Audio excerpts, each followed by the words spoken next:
દરેક મિત્રોને જય સિયારામ, જય સિયારામ, જય સિયારામ. તો આજે જઈએ છીએ અમે મુજપુર, કારણ કે કાલે અમારા જે મિત્ર હતા એમના ગાડી લઈને અમે ગયા હતા કાકાની, અને અમારું બાઇક લઈને કાકા ગયા હતા. તો સીન કંઈક એવો થઈ ગયો કે બાઇકનો પિસ્ટન ચોંટી ગયો હતો કંઈક અમુક કારણોસર, પણ શું કારણ હતું તે હજુ જાણવા મળ્યું નથી.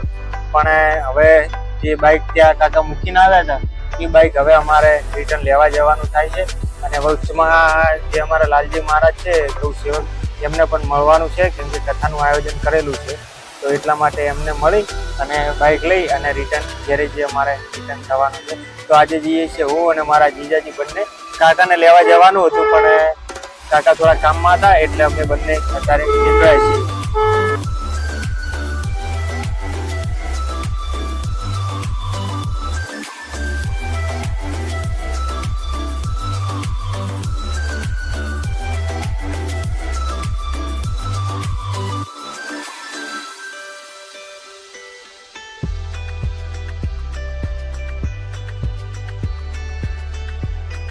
અમે આવી ગયા છીએ હવે ડાયરેક્ટ ગૌશાળામાં, અને સરસ મજાની અમારા હરિક શ્રી કૃષ્ણ ધામ ગૌશાળા બનાવેલી છે.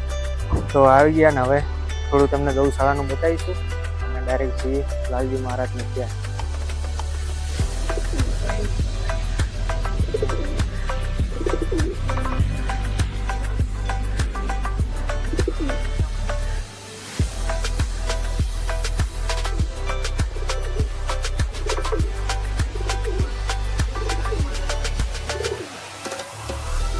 તો મિત્રો અમે આવી ગયા છીએ અત્યારે ગૌશાળામાં. તો ગૌશાળાના થોડા તમે દ્રશ્યો બતાવી દઈશું. તો અમે આવીને બેઠા છીએ અને અહીંયા આવ્યા પછી જાણવા અમને મળ્યું કે સરસ મજાનું કથાનું આયોજન કરવાની વિચારણા ચાલી રહી છે. એવી તારીખ બધી નક્કી થઈ ગઈ છે. સરસ મજાની એ લગભગ ચોથા મહિનામાં કથા થવાની છે. તો આવો અનેરો અવસર આવી રહ્યો છે. તો થોડું જાણીશું આપણે લાલજી મહારાજ જોડેથી. અને આ છે આપણા હારીજના લાલજી મહારાજ. આમને કોણ નથી ઓળખતું એ વાત કરો. જો કે નામ દેવાની તો જરૂર નથી, કેમ કે ચહેરો જોઈને જ બધા ઓળખી જાય છે. તો આપણે લાલજી મહારાજને વિનંતી કરીએ કે થોડા બે ચાર શબ્દો આપણને જણાવે કથા વિશે અને ગૌશાળા વિશે. જય ગુરુ મહારાજ, જય ગૌ માતા. શ્રી કૃષ્ણધામ ગૌશાળા હારીજ ભવ્ય કથાનું આયોજન થઈ રહ્યું છે, જે તારીખ 9/4/2024 રોજ ચાલુ થશે કથા, અને તારીખ 15/4/2024 રોજ પૂર્ણાવતી થશે. તમામ ભાઈ ભક્તોને, ગૌ ભક્તોને, ગૌ સેવકોને મારી નમ્ર અરજ છે કે દરેક ભાઈ બહેનો આ કથાની અંદર રસપાન કરવા માટે અવશ્ય પધારો અને આ સેવાનો, ગૌ માતાની સેવાનો લાભ લો. દરેક ગ્રામજનોને મારી નમ્ર વિનંતી, ભાઈ ભક્તોને, સર્વ ભાઈ ભક્તો શ્રી કૃષ્ણધામ ગૌશાળાની અંદર એક વખત પ્રત્યેક આવી અને ગૌશાળાની મુલાકાત લઈ અને જે સેવા ચાલી રહી છે એ સેવાને જુઓ, આવીને તમે જાતે કરો અને આ સેવાને આગળ બિરદાવો એવી હું અપેક્ષા રાખું છું સર્વ ગૌ ભક્તોને. જય ગૌ માતા, હર માતા. તો મહારાજ, આપણે આ કથાનું આયોજન કર્યું છે, હવે એમાં કોઈને દાતાશ્રી બનવું હોય તો બની શકે? હા, જે કોઈને પોથીના દાતા બનવું હોય, ચા પાણીના દાતા બનવું હોય, ભોજનના દાતા બનવું હોય, ચબૂતરાના દાતા બનવું હોય, નવો ગેટ બનવાનો છે એના દાતા બનવું હોય, અહીંયા જે સ્ટેચ્યુ મિલવાના છે એના કોઈને દાતા બનવું હોય, જે ગૌ માતાના ઘાસચારાના દાતા બનવું હોય, પંખીના ચણ માટેના દાતા બનવું હોય, જે પુત્રને બીમાર ગાય માટે રોટલા કઢાય છે એના કોઈને દાતા બનવું હોય, જે કોઈ માણસને દાતા બનવું હોય બની શકે છે. તો મિત્રો, તમે જોયું કે લાલજી મહારાજે આપણને સરસ એવી માહિતી આપી કે તો મિત્રો, તમે જોયું કે લાલજી મહારાજે આપણને સરસ એવી માહિતી આપી. તો આ કથાનું ભવ્ય આયોજન હારીજ ખાતે આપણે કૃષ્ણધામ ગૌશાળામાં એવું ભવ્યથી ભવ્ય, અતિ ભવ્ય આયોજન કરેલ છે. તો આ આયોજનને વધારે અને આ અવસરને વધારે દીપાવવા માટે તમે સહકાર અને સેવા આપજો, જેથી કરી અને આ કોઈ પર્સનલ નહીં પણ આપણું જ, આપણે સનાતન ધર્મનું જ છે કથાનું આયોજન, જેથી કરીને આપણે દરેક વૃદ્ધો, વડીલો અને નવયુવાનો આ કથા સાંભળી શકે અને એનું રસપાન કરી શકે. તો તમે પણ જરૂર આવજો. તો તમને કથાનું એડ્રેસ અને કથાનો ટાઈમ ને એ બધું તમને પાછળ પત્રિકા આવશે એટલે તમને જાણ કરી દઈશ.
તો મિત્રો હવે આપણે અંદર ગૌશાળાની થોડી મુલાકાતે આવ્યા છીએ. અંદર શું શું છે એ જોઈએ. તો અહીં જોવા મળી રહ્યું છે કે અહીં બીમાર અને વૃદ્ધ ગાયોની સેવા થાય છે અને એ લાલજી મહારાજ ને બધા ગૌ સેવકો બધા સેવા કરી રહ્યા છે. હવે તમને હું આપણા હિન્દુ ધર્મની જે કહેવાય ને નબળાઈ કહેવાય ને એ થોડી ઘણી તમને નબળાઈ બતાવું કે અહીં આવીને એવું થાય છે કે ભાઈ આવી ગાયોની હાલત હોય તો આપણો હિન્દુ સમાજ રહ્યો ને ઉતો હોય. પણ હું તો ધન્યવાદ તો લાલજી મહારાજ જેવા ગૌ પ્રેમીઓને આપું છું કે ભાઈ એમનો ધંધાનો ટાઈમ છોડીને અમે આખી જિંદગી જે છે ને એ ગાયોની સેવામાં લગાડી દીધી છે એમને.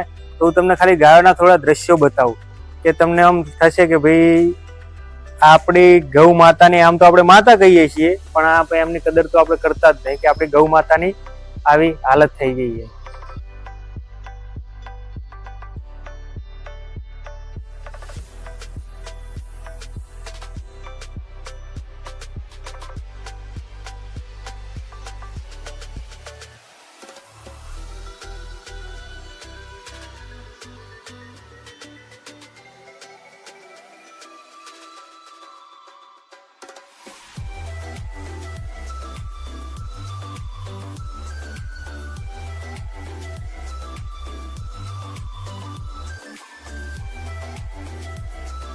અહીં ગૌશાળામાં લાલજી મહારાજ એમ્બ્યુલન્સની સુવિધા પણ હે ને.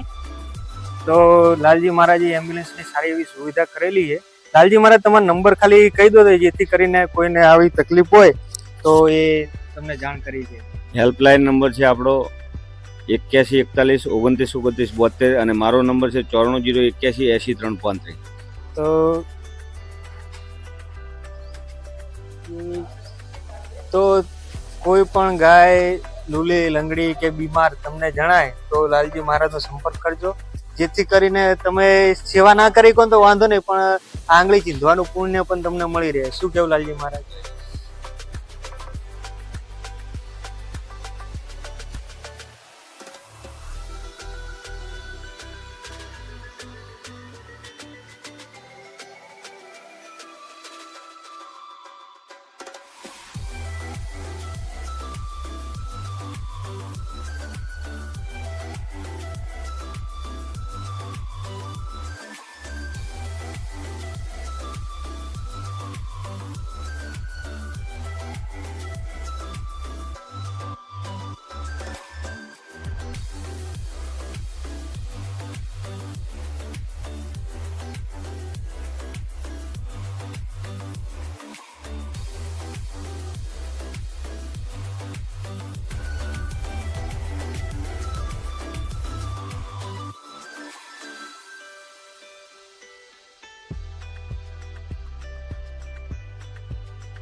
तो जता नहीं के उठो આમાં એવું મિલવાનું આ હે